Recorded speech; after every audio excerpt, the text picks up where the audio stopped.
कथा चरित्र समस्त तथ्य बर्तमान चली जहाँ बागे की दे मो कथा कैसेटा मत जो दौचु कथार बागे की दे मध्य मध्य छाड़ी कथा प्रभुंर यात्रा माँ राईकर यात्रा सी संबंध आम टे चर्चा करवा आम प्रभुंर आयुध को टे प्रभुंर आयुधर ना हूँ चक्र सुदर्शन सुदर्शन।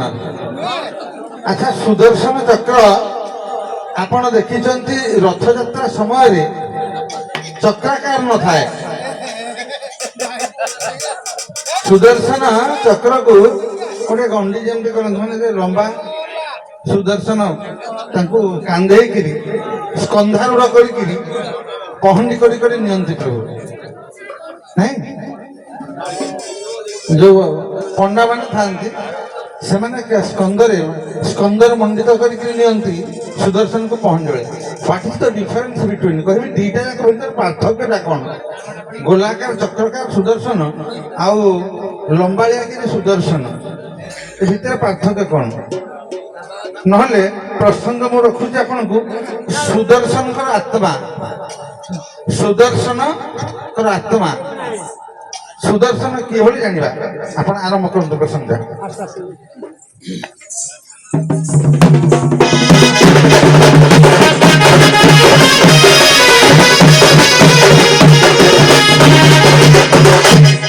धरे विष्णु महाराज सठिक गाई करिबे ना गाई करिबे जानिनी हमरा जरा सत हेडा कहबे ना और कने करिबे आ लोक जानि करिबेनी तथापि जति जहाँ जानि सारा गाइबे जदि बाकी चीज लिख भेजा राखे देने सर ठुक को बाकी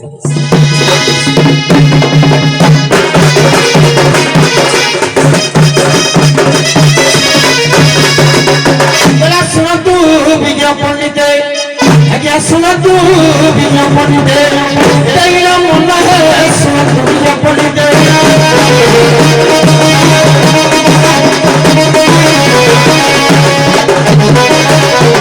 सुदर्शन कथा किछि आज्ञा सुदर्शन कथा किछि तोरे गाई अन्न है सुनो तू विज्ञापन लिखे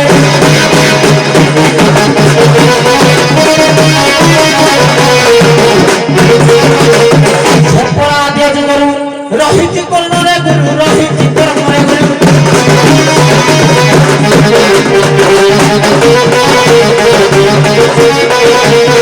आज्ञा आज्ञा दुदार मंदिर आज्ञा आज्ञा दुदार मंदिर रहित सत्य है सुनो तू विज्ञापन दे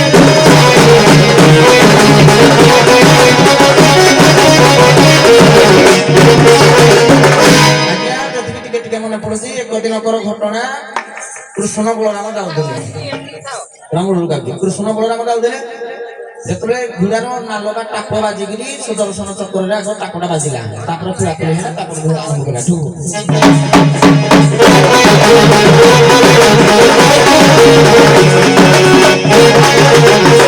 आज्ञा नालर टाप बाजिल ये सुदर्शन उधारिल सुदर्शन उधारिल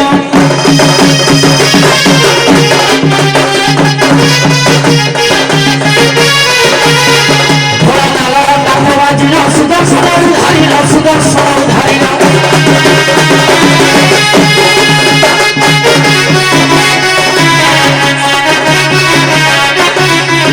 आज्ञा मंदिर खोलिल बोले भियान है सुन तुम ज्ञानी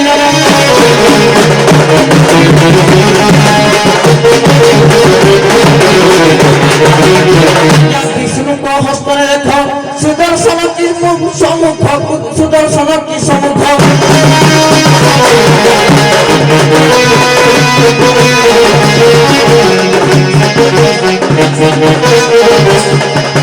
विष्णु को हस्तरे देख सुदर्शन की सम्मुख सुदर्शन की सम्मुख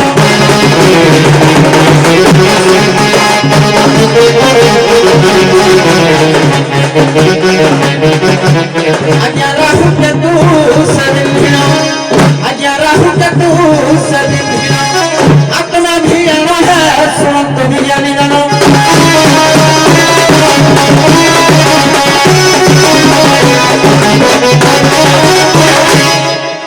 जा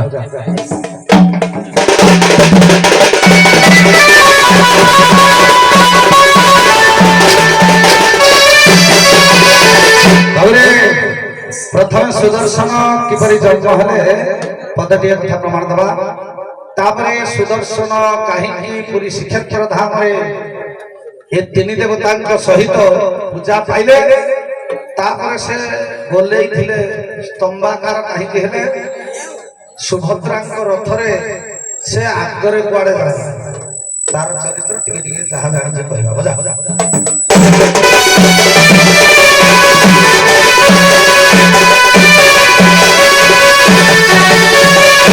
সভাবৃন্দ ঘেরা করো ধীরে বচন সভাবৃন্দ ঘেরা করো।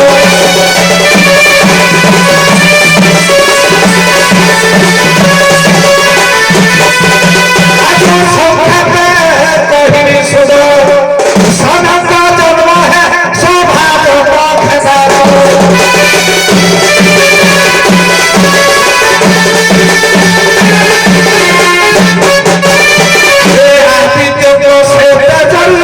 জন্ম হেলে মহাগর জন্ম সেহু মহাগর।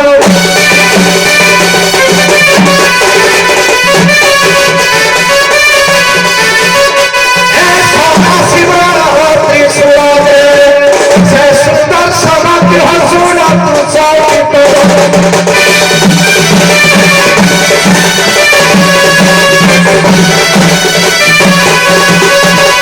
শ্বেত সফের প্রতীক দেখন্তু বিশ্বনায়ক, দেখন্তু বিশ্বনায়ক।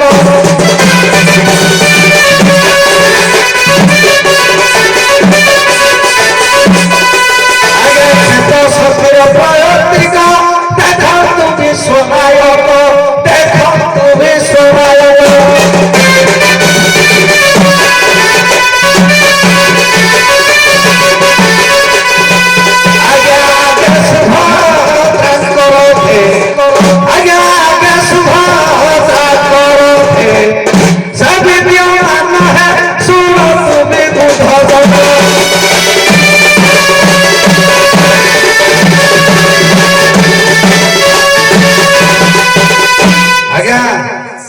କିଛି ବହି ପ୍ରମାଣ କରେ ସୁଦର୍ଶନ ଚକ୍ର ହେଉଛି ଭଗବାନ ଆଦିତ୍ୟ ନାରାୟଣଙ୍କର ତେଜପୁଞ୍ଜରରୁ ତ୍ରିଶୂଳ ଏବଂ ସୁଦର୍ଶନ ଚକ୍ରର ଜନ୍ମ। ତାଙ୍କୁ ଆଗ କାହିଁକି ଦିଆଯାଏ? ସୁଦର୍ଶନ ଉତ୍ତମ ଦର୍ଶନର ଲାଭ ମିଳେ, ସେ ଶକ୍ତିର ପ୍ରତୀକ। ତେଣୁକରି ଆଜ୍ଞା ସୁଭଦ୍ରାଙ୍କ ରଥରେ ବିଦ୍ୟମାନ କରି ନନ୍ଦିଘୋଷ ପହଣ୍ଡି ବେଳେ ପ୍ରଥମେ ଯାତ୍ରା ହୁଏ। ଏ ସୁଦର୍ଶନର ମାହାତ୍ମ୍ୟ ହେଲା ସୁଦର୍ଶନ ମିଳେ ତାଙ୍କର। ମୋ ସୁଦର୍ଶନ ଜନ୍ମ ଟିକେ କହୁଥିଲେ ହଉ ଠିକ ଅଛି, ଆମେ ଟିକେ ଦେଖିବା ପ୍ରଭୁଙ୍କର ସୁଦର୍ଶନ ମହାପ୍ରଭୁଙ୍କର କଥା ଟିକେ ଆଲୋଚନା କରୁଛେ। ବସିକି ସମସ୍ତେ ଶୁଣୁଛନ୍ତି, ବଡ ଖୁସିର ବିଷୟ। କାରଣ ପ୍ରଶ୍ନ ଉତ୍ତର ଯେତେବେଳେ ହୁଏ ଅନେକ ମଞ୍ଚରେ କେହି ଶୁଣନ୍ତିନି, ଅନ୍ୟମନସ୍କ ହୁଅନ୍ତି, ଗପ କରୁଥାନ୍ତି। ଆଜ୍ଞା ମାନେ ଶୁଣୁଛନ୍ତି, କାରଣ ସେମାନେ ଭଗବାନ ତାଙ୍କୁ ସେ ଶକ୍ତି ଦେଇଛନ୍ତି, ଆଉ ସେ ମଧ୍ୟ ଉଣାଦିକେ ଜାଣିଛନ୍ତି। କଥା ହେଲା ଯୋଉ ସୁଦର୍ଶନ ଭଗବାନ ସଦା ସର୍ବଦା ପ୍ରଭୁଙ୍କର ବାମ ପାର୍ଶ୍ୱରେ ଥାଆନ୍ତି। ବିଶେଷ କରି ଆପଣ ଦେଖିବେ ସୁଦର୍ଶନ ରତ୍ନ ବେଦୀର ବାମ ପାର୍ଶ୍ୱରେ ଥିବେ, ଭୋଜନ ଗାଦିର ବାମ ପାର୍ଶ୍ୱରେ ଥିବେ, ସ୍ନାନ ବେଦୀର ମଧ୍ୟ ବାମ ପାର୍ଶ୍ୱରେ ଥାଆନ୍ତି। କିନ୍ତୁ ଗୋଟାଏ ଦିନ ମହାପ୍ରଭୁ ସୁଦର୍ଶନଙ୍କୁ ଦକ୍ଷିଣ ପାର୍ଶ୍ୱରେ ବିରାଜମାନ କରନ୍ତି, ଆଉ ପୁଣି ମା ଭଦ୍ରାଙ୍କ ରଥରେ, ସୁଭଦ୍ରାଙ୍କ ରଥରେ ରଥଯାତ୍ରା ଦିନ। ଏ ପ୍ରଶ୍ନ ସମସ୍ତ ପଣ୍ଡିତ ମାନଙ୍କୁ ପଚରାଗଲା ସାରା ଭାରତ ବର୍ଷର, ଯେ ସୁଦର୍ଶନ ମହାପ୍ରଭୁଙ୍କୁ କାହିଁକି ମା ଭଦ୍ରାଙ୍କ ରଥରେ ନିଆଯାଏ। ସାରା ଭାରତ ବର୍ଷର ପଣ୍ଡିତ କହି ନ ପାରିବା ସ୍ଥଳେ ଆମ ଉତ୍କଳର ଘଣ୍ଟ ଯଦୁମଣି ମହାପାତ୍ର କହିଲେ, ତାଙ୍କୁ ଯେତେବେଳେ ପଚରାଗଲା ସେ କହିଥିଲେ ଯେ ବର୍ଜି ଅସନ ଅର୍ଣ୍ଣର ସଜିତାକୁ ଦୁର୍ନତର ଅର୍ଜିତ ଦୁରିତ ଜୟ ଛେଦନ ଗାମେ, ତେଣୁ ଦକ୍ଷ ମାର୍ଗେ ବହନ୍ତି ପ୍ରଭୁ ସେ ଗ୍ରନ୍ଥକର୍ତ୍ତାର ସର୍ବ ସମ୍ପତ୍ତି। ସେ ସୁଦର୍ଶନ ମହାପ୍ରଭୁଙ୍କୁ ଆଜି ଅନ୍ନ ଭୋଜନ ବି ଦିଆଯାଇନି, ଦୁର୍ନତର ଭାବରେ ସଜେଇକା ନାହିଁ। କାହିଁକି ନା ଆମେ ଯୋଉ ଅର୍ଜନ କରୁଛେ ପାପ, ଅର୍ଜିତ ଦୁରିତ ଜୟ ଛେଦନ ଗାମେ, ମଣିଷ କରିଥିବା ପାପକୁ ଛେଦନ କରିବା ପାଇଁ ମହାପ୍ରଭୁ ସେଦିନ ମା ଭଦ୍ରାଙ୍କ ରଥରେ ବସନ୍ତି। କାହିଁକି ନା ମା ହେଉଛନ୍ତି ଶକ୍ତି ସ୍ୱରୂପିଣୀ ଜଗତ ଜନନୀ। ତାଙ୍କର ଶକ୍ତିରେ ରୂପାନ୍ତରିତ ହେବା ପାଇଁ, ତାଙ୍କ ଶକ୍ତିକି ପାଥେୟ କରିବା ପାଇଁ ସୁଦର୍ଶନ ମାଙ୍କ ଶକ୍ତିରେ ରୂପାନ୍ତରିତ ହେବା ପାଇଁ ମାଙ୍କ ରଥରେ ଯାଆନ୍ତି। ଏବଂ ଯେତେବେଳେ ଦେଖିବେ ଆମ ରଥଯାତ୍ରା ସମୟରେ ପହଣ୍ଡି ଆରମ୍ଭ ହୁଏ, ସଦା ସର୍ବଦା ସୁଦର୍ଶନ ଆସନ୍ତି। ସେ ସମସ୍ତଙ୍କର କଳମଶକୁ ଛେଦନ କରିବେ, ସଂସାର ତିନି ତାପକୁ ଧ୍ୱଂସ କରିବେ। କାହିଁକି? ସେ ହଉଛନ୍ତି ଉଗ୍ରମ ସମଂ ପ୍ରଶାନ୍ତ ରମଣୀୟ ମୁକୁଟମ୍ କୋଟିବାର କାନ୍ତି ସମମ୍ ଯୋଗିନାଙ୍ଗୁଷ୍ଠ ମାତ୍ରା ପୁରୁଷକର ମହାତ୍ମା ଚକ୍ରାଦିନାଥଂ ଭକ୍ତାନାଂ ବଜ୍ରବରଂ ମରିକୁଳ ଗଣନେ ପ୍ରାଣ ସଂହାର ଚକ୍ରଂ ବନ୍ଦେ ଧର୍ମ ନିଦର୍ଶନ ହରିମୁଖ ବଜ୍ରାତ୍ମା ଭୀତ ପ୍ରଦମ୍। ଭକ୍ତ ମାନଙ୍କର ଅରିକୁଳକୁ ଶତ୍ରୁକୁଳକୁ ଦମନ କରିବା ପାଇଁ ଯିଏ ପରମ ଭକ୍ତ ଭଗବାନଙ୍କର ତାଙ୍କର ଶତ୍ରୁକୁ ଦମନ କରିବା ପାଇଁ ମହାପ୍ରଭୁ ସଦା ସର୍ବଦା ସମର୍ଥ, ଏକମାତ୍ର ସମର୍ଥ ହଉଛନ୍ତି ଚକ୍ରରାଜ ସୁଦର୍ଶନ। ତେବେ ଆଙ୍କର ଜନ୍ମ ବା ସୁଦର୍ଶନର ଆତ୍ମା କଣ? ଆମେ ଏଇଠି ପ୍ରଶ୍ନଟା ରଖାଇଥିଲା। ସୁଦର୍ଶନଙ୍କର ସୃଷ୍ଟିଟା କେମିତି? ପ୍ରଥମେ ତ୍ରେତୟା ଯୁଗ କଥା ଯଦି କୁହାଯାଏ, ମୁଁ ଟିକେ ଉପନିଷଦ ପାଠ ବେଦ ତାକୁ ପାଥେୟ କରିକି କୁହେ। ଅନେକ ପ୍ରାଣ ଅନେକ ମତ ଦେଇଛନ୍ତି। ଆପଣମାନେ ବି ଯୋଉ ଟାପୁରେ ବାଜିଲା କିଛି ଗୋଟେ ସନ୍ଦେଶ ମତେ ଲାଗେ।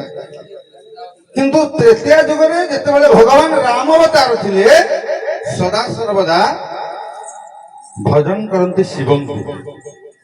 ଶିବଙ୍କର ସାନ୍ନିଧ୍ୟ ଲାଭ କରିବା ପାଇଁ ଭଗବାନ ରାମଚନ୍ଦ୍ର ଦିନେ ଘୋରତର ତପସ୍ୟା କଲେ ମଧ୍ୟ ଶଙ୍କର ଭଗବାନ ମୂର୍ତ୍ତିମନ୍ତ ହେଲେ ନାହିଁ।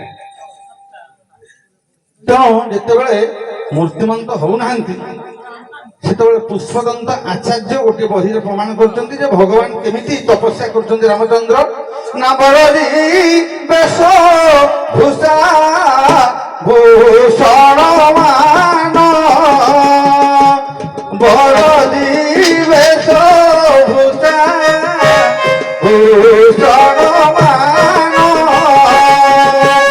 ବାତମ୍ବ ପର୍ଣାସନ ତପ ବିଧାନ ଯେ ତପ ବିଧାନର କହିଲେ ବରଜି ବେଶଭୂଷା ଭୂଷଣ ମାନ।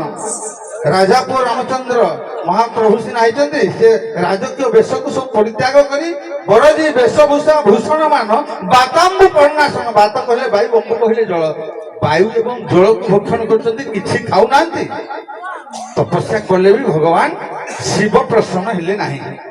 ତେଣୁ ଶେଷରେ ନିଜର ଅସ୍ତ୍ର ତୁଣୀର ଯୋଉଟା କହନ୍ତି ତୀରଟାକୁ କାଢି ନିଜର ଦର୍ଶନେନ୍ଦ୍ରିୟ ଆଖିକି ତାଡ଼ିକି ଯେତେବେଳେ ଦେବାକୁ ବସିଲେ, ଭଗବାନ ସେତେବେଳେ ପ୍ରସନ୍ନ ହେଲେ ଏବଂ ତାଙ୍କୁ ଚକ୍ରଟି ଦେଲେ। ଯେହେତୁ ପ୍ରଭୁଙ୍କର ଦର୍ଶନେନ୍ଦ୍ରିୟ ଆଖିରୁ, ସେଇଥିପାଇଁ କୁହାଗଲା ସୁଦର୍ଶନ। ଯୋଉ କହୁଥିଲେ ଦର୍ଶନେନ୍ଦ୍ରିୟଟାକୁ କାଢିକି ଦଉଥିଲେ, ସେଥିପାଇଁ ପୁଷ୍ପଦନ୍ତ ଆଚାର୍ଯ୍ୟ କହିଲେ ସୁଦର୍ଶନ। ହେଲା ଇଏ ଗୋଟିଏ କଥା। ଦ୍ୱିତୀୟ କଥା ହେଲା ସୁଦର୍ଶନଙ୍କର ଆତ୍ମାଟା କଣ? ଯେତେବେଳେ ପରଶୁରାମ ନରମେଧ ଯଜ୍ଞ କଲେ, ଗୋଟେ ବ୍ରାହ୍ମଣ ପୁତ୍ର ଦରକାର ହେଲା। ଏଇଟା ପରଶୁରାମ ପୁରାଣ କଥା କହୁଛି। ନରମେଧ ଯଜ୍ଞ ଯେତେବେଳେ ପରଶୁରାମ କଲେ, ଗୋଟେ ବ୍ରାହ୍ମଣ ପୁତ୍ର ଦରକାର ହେଲା ତାକୁ ଆହୁତି ଦେବା ପାଇଁ। ଖୋଜିଲେ ବ୍ରାହ୍ମଣ ପୁତ୍ର ପରଶୁରାମ, ମିଳିଲାନି। ତାଙ୍କର ଇଚ୍ଛା ବିରୁଦ୍ଧ, କିନ୍ତୁ ବାଧ୍ୟ କରିଛନ୍ତି ଯଜ୍ଞ ଆହୁତି ଦେବେ ବ୍ରାହ୍ମଣ ପିଲା।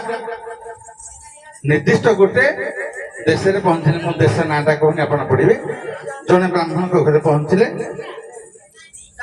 ସେଠି ପହଞ୍ଚିଲା ପରେ ସେ ବ୍ରାହ୍ମଣ ନଥାନ୍ତି, ବ୍ରାହ୍ମଣୀ ନଥାନ୍ତି, କିନ୍ତୁ ପୁଅ ଥାଏ। ପୁଅ ଶୁଣିଲା ସବୁ କଥା, କହିଲା ବାପାଙ୍କର ପରମିଶନ ହେଲେ ମୁଁ ଯିବି। ସେ ଜାଣିଛି ପରଶୁରାମ ହଉଛନ୍ତି ଭଗବାନ ରାମଚନ୍ଦ୍ର, ଯେ ପରଶୁରାମ ସେ ଭଗବାନ। ତେଣୁ ତାଙ୍କ ନାଁଟି ସୁଦର୍ଶନ। ସେ ପିଲାଟି ତା ବାପା ଯେତେବେଳେ ଆସିଲେ, ତାକୁ ବାପାଙ୍କୁ କହିଲେ ବାବା ଆଉ ମୁଁ ଯିବି ଯଜ୍ଞରେ ଆହୁତି ଦେବି। କିରେ ତୁ ଯଜ୍ଞରେ ଆହୁତି ଦେବ? ନାଇଁ, ମୁଁ ଜୀବନକୁ ସମର୍ପଣ କରିବି। ଆପଣ ଜାଣିନାହାନ୍ତି ଭଗବାନ ପରଶୁରାମ ନିଜେ ଯଜ୍ଞ କରୁଛନ୍ତି। ଏବେ ଆସିଥିଲେ, ଆପଣଙ୍କ ପରାମର୍ଶ ବିନା ମୁଁ ଯାଇପାରିବିନି। ତେଣୁ ଆପଣ ମତେ ବିଦାୟ ଦିଅନ୍ତୁ। କିଏ କାହା ପୁଅକୁ ଆଜ୍ଞା ବିଦାୟ ଦେଇପାରେ? ତଥାପି ବହୁ କଷ୍ଟରେ ସତ୍ୟ ରକ୍ଷା କରିବା ପାଇଁ ସେ ସୁଦର୍ଶନ ପୁତ୍ରଟି ଗଲା ଯଜ୍ଞରେ ଆହୁତି ଦେଲା। ସେଇଠି କହିଥିଲା ଯେ ପ୍ରଭୁ ପରଶୁରାମ ମୋର ଆତ୍ମାଟି ଚକ୍ରରେ ରଖିବେ, ମୋ ନାଁ ସୁଦର୍ଶନ, ସେ ଚକ୍ରରେ ମୋର ଆତ୍ମାଟି ରଖିବେ। ସେ ହଉଛି ସୁଦର୍ଶନ ଆତ୍ମା। ବହୁତ ବହୁତ ଧନ୍ୟବାଦ।